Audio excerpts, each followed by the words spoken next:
Hello guys, இன்றைக்கி நம்ம சேனலில் என்ன ரெசிபி பார்க்க போகிறோன்னா ஒரு சூப்பரான கொழுக்கட்டை ரெசிபி தான் பார்க்க போகிறோம். அதுக்கு முன்னாடி சேனல் இன்னும் சப்ஸ்கிரைப் பண்ணலைன்னா சப்ஸ்கிரைப் பண்ணிக்கோங்க. வாங்க வீடியோக்குள்ளே போகலாம். இன்றைக்கி நம்ம பார்க்க போகிற ரெசிபி என்னென்னா உப்பு உருண்டை தான் பார்க்க போகிறோம். இதை நீர் உருண்டைன்னு சொல்லுவாங்க, கார கொழுக்கட்டைன்னு சொல்லுவாங்க, எப்படின்னாலும் சொல்லிக்கலாம். இதை எப்படி ட்ரெடிஷ்னல் மெத்தடில் வீட்டிலே செய்கிறதுன்றதான் இந்த வீடியோவில் பார்க்க போகிறோம். வாங்க வீடியோக்குள்ளே போகலாம். இதுக்கு ஃபஸ்ட்டு 2 கப் அளவுக்கு பச்சரிசியை எடுத்து வச்சுக்கலாம். நீங்கள் புழுங்கல் அரிசியும் எடுத்துக்கலாம், இல்லை இட்லி அரிசியும் எடுத்துக்கலாம். உங்கள் விருப்பத்துக்கு ஏற்ற மாதிரி நீங்கள் எந்த அரிசினா எடுத்துக்கலாம். ஆனால் பச்சை அரிசியில் செய்யும் போது நல்லா டேஸ்ட்டு நல்லாயிருக்கும். சில பேருக்கு புழுங்கல் அரிசியில் செஞ்சால் நல்லா இருக்கிற மாதிரி இருக்கும். உங்களுக்கு எப்படி பிடிக்குமோ அந்த அரிசி எடுத்துக்கோங்க. 2 கப் அளவுக்கு அரிசி எடுத்துக்கோங்க. இதை பார்த்திங்கன்னா ஃபஸ்ட்டு நல்லா அலசிக்கலாம். நல்லா அலசிட்டு நல்லா க்ளீன் பண்ணிக்கோங்க. பச்சரிசியில் எப்போவுமே தூசி அதிகமாக இருக்கும். ஸோ நார்மல் அரிசி அலசுறதை விட பச்சரிசியை ஒரு 2-3 தடவை நல்லா அலசி எடுத்துருங்க. இப்போ பார்த்திங்கன்னா பச்சரிசியை நல்லா அலசி நான் எடுத்துகிட்டு வந்துட்டேன். இதை நம்ம நல்லா ஊற வச்சுக்கலாம். இது எவ்வளோ நேரம் ஊற வைக்கணும் அப்படின்னு பார்த்தீங்கன்னா 2 மணி நேரத்துலேருந்து 4 மணி நேரம் வரையும் நல்லா ஊற வச்சுக்கலாம். எந்த அளவுக்கு அரிசி ஊறுதோ அந்த அளவுக்கு நல்லா சாஃப்டாக வரும். ஏன்னா அது சீக்கிரம் ஊறிடும். ஸோ அரைக்கிறதுக்கு ஈஸியாக தான் இருக்கும். நீங்கள் 2 மணி நேரத்துலேருந்து 4 மணி நேரம் நல்லா ஊற வச்சு எடுத்துட்டிங்கன்னா அரைக்கிறதுக்கு ஈஸியாக இருக்கும். இப்போ நல்லா ஊற வச்சாச்சு. இப்போ இதை தனியாக எடுத்து வச்சிடலாம். இப்போ பார்த்திங்கன்னா நான் நல்லா ஊற வச்சு எடுத்துட்டேன். உங்களுக்கு பார்த்தாலே தெரியும் நல்லா பியோர் ஒயிட்டாக அழகாக ரெடி ஆயிடுச்சு. இதை நம்ம அரைக்கிறதுக்கு ஈஸியாக தான் இருக்கும். இப்போ பார்த்திங்கன்னா இதை ஒரு மிக்ஸி ஜாரில் நம்ம மாற்றிக்கலாம். நீங்கள் நிறையா செய்கிறீங்க அப்படின்னா கிரைண்டரில் போட்டு நல்லா ஃபுல்லாகவே ஆட்டி எடுத்துருங்க. நான் கம்மியாக செய்கிறதுனால மிக்சியில் போட்டு நான் அரைச்சி எடுத்துக்கிறேன். ஸோ நீங்கள் கம்மியாக செய்கிறீங்கன்னா மிக்சிலே அரைச்சிக்கலாம். மிக்சிலே நீங்கள் அரைக்கும் போது நல்லா அரைப்படும். இப்போ பார்த்திங்கன்னா இதில் தண்ணி ஊற்றணுமா அப்படின்னு கேட்டிங்கன்னா லைட்டாக மட்டும் தண்ணி ஊற்றி நல்லா அரைச்சி எடுத்துக்கோங்க. நம்ம இதில் தண்ணி எக்ஸஸ் ஆனாலும் நம்மளுக்கு கவலைப்பட அவசியம் இல்லை. ஏன்னா நம்ம இதை ஊற்றி கிண்ட தான் போகிறோம். ஸோ தண்ணி அதிகமாகிடுச்சின்னு ஃபீல் பண்ணாதீங்க. தண்ணி நிறையா இருந்தால் தான் வேகிறதுக்கு கரெக்டாக இருக்கும். ஸோ தண்ணி கொஞ்சம் கொஞ்சமாக ஊற்றி நல்லா அரைச்சி எடுத்துக்கோங்க. இது எந்த அளவுக்கு நம்ம அரைச்சி எடுக்கணும் அப்படின்னு பார்த்தீங்கன்னா ரவா பதத்துக்கு இருக்கணும். ஏன்னா கொரகொரப்பாக இருந்தால் தான் உப்பு உருண்டை நல்லா டேஸ்ட்டாக இருக்கும். நீங்கள் ஃபைனாக அரைக்கணும்னு நினச்சிங்கன்னா நீங்கள் தாராளமாக அரைச்சிக்கலாம். ஆனால் எனக்கு கொரகொரப்பாக இருந்தால் தான் பிடிக்கும். அதனால் நான் கொரகொரப்பாக அரைச்சி எடுத்திருக்கேன். இதுக்கு எவ்வளோ உப்பு தேவைப்படும் அப்படின்னு பார்த்தீங்கன்னா 1 டீஸ்பூன் அளவுக்கு நான் ஆட் பண்ணியிருக்கேன். கல் உப்பு தான் ஆட் பண்ணியிருக்கேன். இப்போ பார்த்திங்கன்னா நல்லா கொரகொரப்பாக நான் அரைச்சி எடுத்துட்டேன். இப்போ இதை தனியாக எடுத்து வச்சுக்கோங்க. எக்ஸ்ட்ரா தண்ணி நீங்கள் இப்போவே ஆட் பண்ண தேவையில்லை, அது தனியாக ஆட் பண்ணிக்கலாம். இப்போ ஒரு பேனில் 2 டேபிள் ஸ்பூன் அளவுக்கு எண்ணெய் ஆட் பண்ணிக்கலாம்.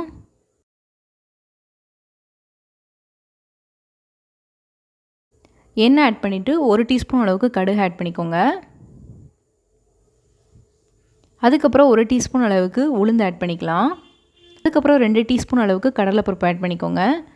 அதுக்கப்புறம் ஒரு பச்சை மிளகாயை சின்ன சின்னதாக நறுக்கிட்டு ஆட் பண்ணிக்கலாம். அதுக்கப்புறம் ஒரு பச்சை மிளகாயை சின்ன சின்னதாக கட் பண்ணிவிட்டு ஆட் பண்ணிக்கலாம். அதுக்கப்புறம் 2 வரமிளகாயை நல்லா கிள்ளிட்டு ஆட் பண்ணிக்கோங்க. வரமிளகாய் நீங்கள் எக்ஸ்ட்ரா ஆட் பண்ணுறதுனா கூட ஆட் பண்ணிக்கலாம். ஒரு 4லேருந்து 5 கூட ஆட் பண்ணிக்கலாம். நான் காரம் ரொம்ப கம்மியாக சாப்பிடுவேன்றதுக்காக எல்லாமே கம்மியாக ஆட் பண்ணியிருக்கேன். நீங்கள் பச்சை மிளகாய் மட்டும் ஆட் பண்ணுறதுனால ஆட் பண்ணிக்கலாம்.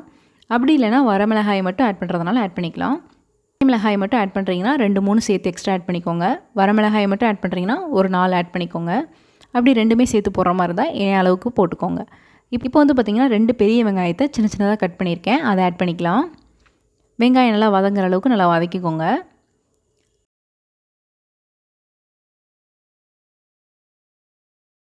ஒரு கொத்து கருவேப்பிலையை நல்லா கட் பண்ணி நான் வச்சுருக்கேன். கட் பண்ணி ஆட் பண்ணிக்கோங்க. அப்படின்னா தான் எல்லாத்துக்கும் நல்லா ஈவனாக ஸ்ப்ரெட் ஆகும். ஏன்னா முழுசாக இருந்தால் ஒரு சில கொழுக்கட்டையில் இருக்கும், ஒரு சில இதில் இருக்காது. அதனால் இந்த மாதிரி கட் பண்ணி ஆட் பண்ணிட்டிங்கன்னா எல்லாத்துக்கும் ஈவனாக ஸ்ப்ரெட் ஆயிரும். அப்புறம் இதுக்கு எவ்வளோ உப்பு தேவைப்படும்னு பார்த்தீங்கன்னா 1/2 டீஸ்பூன் அளவுக்கு உப்பு ஆட் பண்ணிக்கலாம். அதுக்கப்புறம் 1/4 டீஸ்பூன் அளவுக்கு பெருங்காயத்தூள் ஆட் பண்ணிக்கலாம். எல்லாத்தையுமே சேர்த்து நல்லா மிக்ஸ் பண்ணி விட்டுக்கோங்க. இப்போ பார்த்திங்கன்னா எல்லாமே நல்லா வதங்கி வந்துருச்சு. லாஸ்ட்டாக நம்ம என்ன ஆட் பண்ணணும்னா 1/2 கப் அளவுக்கு பல்லாக நறுக்குன தேங்காய் ஆட் பண்ணிக்கலாம். நீங்கள் தேங்காயை துருவி கூட ஆட் பண்ணிக்கலாம். இல்லை இதோட கொஞ்சம் பெருசாக கூட ஆட் பண்ணிக்கலாம். பூரண்டைக்கு பல்லாக இருந்தால் தான் டேஸ்ட்டாக இருக்கும். அதனால் நான் இந்த மாதிரி ஆட் பண்ணியிருக்கேன். உங்களுக்கு எப்படி பிடிக்குமோ அந்த மாதிரி ரெடி பண்ணிக்கோங்க. இப்போ 1 டீஸ்பூன் அளவுக்கு நெய் ஆட் பண்ணிக்கலாம். நெய் ஆட் பண்ணோம்னா கொஞ்சம் நல்லா சாஃப்டாக நல்லா வாசமாக இருக்கும். ஆட் பண்ணிவிட்டு நல்லா மிக்ஸ் பண்ணி விட்டுக்கோங்க. இப்போ நம்ம ரெடி பண்ணி வச்சுருக்க மாவை ஆட் பண்ணிக்கலாம். ஆட் பண்ணிவிட்டு 2லேருந்து 3 கப் அளவுக்கு தண்ணி ஆட் பண்ணிக்கலாம். தண்ணி எப்போவுமே அதிகமாக இருந்தால் தான் உப்பு உருண்டைக்கு நல்லா வேகும். அதனால் தண்ணி எக்ஸஸாக தான் இருக்கணும். நீங்கள் எவ்வளோ தண்ணி ஊற்றினாலும் லாஸ்ட்டாக இஞ்சி தான் போகுது. ஸோ தண்ணி எக்ஸஸாகவே ஆட் பண்ணிக்கோங்க. இப்போ பார்த்திங்கன்னா தண்ணி ஆட் பண்ணிவிட்டு கிண்டி விட்டுட்டே இருக்கணும். ஏன் கிண்டி விட்டுட்டே இருக்கணும்னு சொல்கிறேன்னா, நீங்கள் வந்து கிண்டி விடாமல் விட்டுட்டிங்கன்னா கீழே வந்து அடி பிடிச்சிரும், மேலே வந்து அப்படியே கெட்டி கெட்டியாக நின்றும். ஸோ வந்து உப்புருண்டை செய்யும்போது நல்லா இந்த மாதிரி மிக்ஸ் பண்ணிகிட்டே இருங்க. இப்போ உங்களுக்கு பார்த்தாலே தெரியும், நல்லா வந்து கெட்டிப்பட ஆரம்பிச்சிட்டே இருக்கும். லைட்டாக அப்படியே கெட்டி கெட்டியாக ஆகிட்டுருக்கும். நல்லா வந்து கரண்டி வச்சு மிக்ஸ் பண்ணிகிட்டே இருங்க. உங்களுக்கு வந்து எப்போ வந்து ஹார்டாக இருக்கோ, உங்களுக்கு வந்து கிண்டுறதுக்கு வந்து ரொம்ப கஷ்டமாக இருக்க ஸ்டேஜில் நீங்கள் ஸ்டவ் ஆஃப் பண்ணிக்கலாம். இப்போ வந்து பார்த்திங்கன்னா நல்லா நான் மிக்ஸ் பண்ணி விட்டுட்டேன். கொஞ்சம் வந்து கிண்டுறதுக்கு கஷ்டமாக இருக்குது. இந்த ஸ்டேஜில் வந்து ஸ்டவ் ஆஃப் பண்ணிக்கலாம். ஏன்னா இதுக்கு மேலே போச்சுன்னா ரொம்ப கெட்டியாயிரும், நம்ம கிண்ட முடியாது. இப்போ வந்து ஸ்டவ் ஆஃப் பண்ணிவிட்டு இறக்கிடுங்க. இதை வந்து ஒரு 10 நிமிஷம் அப்படியே வந்து மூடி போட்டு வச்சுருங்க.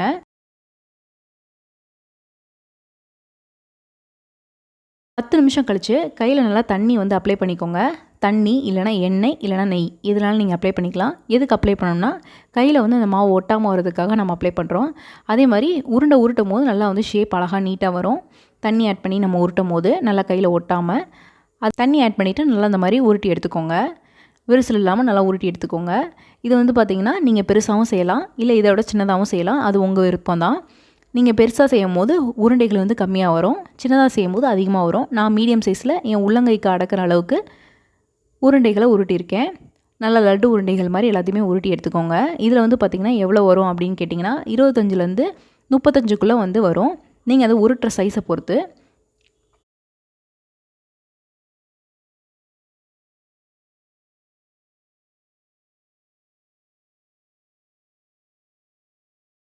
இந்த மாதிரி வந்து அரிசி ஊற வச்சு நீங்கள் வந்து மாவாட்டி செய்ய தேவையில்லை. இன்ஸ்டண்ட்டாக அரிசி மாவு இருந்தால் அதில் எப்படி செய்கிறதுன்றதை நான் போஸ்ட் பண்ணியிருக்கேன். உங்களுக்கு வேணும்னா லிங்க் வந்து டிஸ்கிரிப்ஷனில் தரேன், செக் பண்ணிக்கோங்க. அதே மாதிரி இந்த உப்பு உருண்டைக்கு சைடிஷ்க்கு ஒரு சட்னி வந்து நான் ரெடி பண்ணியிருக்கேன். அது வந்து லாஸ்ட்டாக வந்து நான் ஷார்ட்ஸ்லேயும் அப்லோட் பண்ணியிருக்கேன், லாங் வீடியோலையும் அப்லோட் பண்ணியிருக்கேன். அதுவும் லிங்க் வந்து தரேன், செக் பண்ணிக்கோங்க, டிஸ்கிரிப்ஷனில் இருக்குது. அந்த சட்னியை வச்சு இந்த உப்பு உருண்டை சாப்பிட்டிங்கன்னா சூப்பராக இருக்கும். அந்த சட்னி வந்து இட்லி, தோசை, அப்பம், ஊத்தாப்பம், பொங்கல், பணியாரம், இந்த மாதிரி உப்பு உருண்டை, கொழுக்கட்டை எல்லாத்துக்குமே சூப்பராக இருக்கும். அந்த ரெசிபியை ட்ரை பண்ணி பாருங்கள். இப்போ வந்து ஒரு ஸ்டீமர் பிளேட் இல்லைனா இட்லி பிளேட்டில் நம்ம ரெடி பண்ணி வச்சுருக்க உப்பு உருண்டைகளை வச்சுக்கலாம். வச்சுட்டு எல்லாத்தையுமே இந்த மாதிரி நல்லா அடுக்கிக்கோங்க.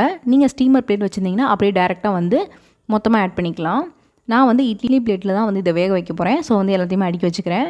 வாழை இலையில் செய்யும் போது இன்னும் நல்லா டேஸ்ட்டாக இருக்கும், அதனால் வாழை இலையை ஆட் பண்ணியிருக்கேன். நீங்கள் வந்து துணி வச்சுட்டு அது மேலே வந்து உப்பு உருண்டை வச்சுக்கலாம். அப்படி இல்லைனா எண்ணெய் ஆட் பண்ணிவிட்டு அதுக்கு மேலே கூட உப்பு உருண்டையை வச்சு நல்லா வேக வச்சு எடுத்துக்கலாம். இப்போ வந்து இட்லி பிளேட்டில் தண்ணி நல்லா கொதிச்சு வந்துருச்சு. இப்போ வந்து நம்ம ரெடி பண்ணி வச்சுருக்க உப்பு உருண்டை எல்லாத்தையுமே வந்து பிளேட்டில் வச்சு செட் பண்ணிடலாம். இது வந்து பார்த்திங்கன்னா எவ்வளோ நேரம் வேகணும்னா 10லேருந்து 15 நிமிஷம் நல்லா வந்து வேகணும். இப்போ வந்து 10லேருந்து 15 நிமிஷம் நல்லா ஆயிடுச்சு. நல்லா வெந்து வந்துருச்சு. பாருங்கள் எவ்வளோ சாஃப்டாக நல்லா நீட்டாக வந்திருக்குன்னு. இந்த மாதிரி நல்லா வேக வச்சு எடுத்துக்கோங்க. எப்போவுமே வந்த பின்னாடி அப்படியே எடுத்துடாதீங்க. லைட்டாக வந்து கொழுக்கட்டை ஆறணும். அப்படின்னா தான் நல்லா வந்து கையில் ஒட்டாமல் நீட்டாக வரும். நீங்கள் அப்படியே சுட சுட எடுத்துட்டிங்கன்னா ஒரு மாதிரி பிசு பிசுன்னு இருக்கிற மாதிரி இருக்கும். ஸோ வந்து ஒரு 10 நிமிஷம் நல்லா அப்படியே ஆற விட்டுட்டு எடுத்துட்டிங்கன்னா சூப்பராக வந்துடும். பாருங்கள், நான் க்ளோஸ்அப்பில் காமிக்கிறேன் எவ்வளோ அழகாக வந்திருக்குன்னு பாருங்கள். நல்லா இருக்குது. இதை நான் பிச்சு காமிக்கிறேன் பாருங்கள். நல்லா உள்ளுக்கெலாம் வந்து நல்லா சாஃப்டாக வந்துருச்சு. அவ்வளோதான், ரொம்பவே ஈஸியான சிம்பிளான உப்பு உருண்டை ரெசிபி ரெடி ஆயிடுச்சு. இந்த விநாயகர் சதுர்த்திக்கு கண்டிப்பாக இந்த உப்பு உருண்டை ரெசிபியை செஞ்சு பாருங்கள். செஞ்சு பார்த்துட்டு எப்படி வந்திருக்குன்னு சொல்லுங்கள். இந்த ரெசிபி உங்களுக்கு பிடிச்சிருக்குன்னு நினைக்கிறேன். பிடிச்சிருந்தா லைக் பண்ணுங்கள், ஷேர் பண்ணுங்கள், கமெண்ட் பண்ணுங்கள். மறக்காமல் சேனலை சப்ஸ்கிரைப் பண்ணுங்கள். இன்னொரு வீடியோவில் பார்க்குறேன். பாய்.